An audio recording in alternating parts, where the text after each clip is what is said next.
با ما هستیم با یه ویدیو آنباکس دیگه. اومدیم امروز برای لیزر موهای زاید. 400,000 شات داره، 2 تا سنسیتیو مود داره، یعنی 2 تا مود پوستای حساس داره.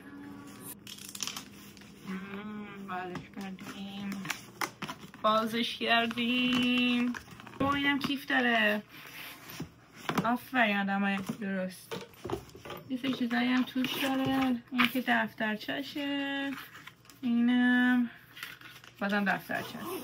حالا من هر وقت خواستم استفاده کنم ویدیو میگیرم. اوه جیلت هم داره یه دونه، چون که قبل ریزر معمولا باید جیلت بکنی.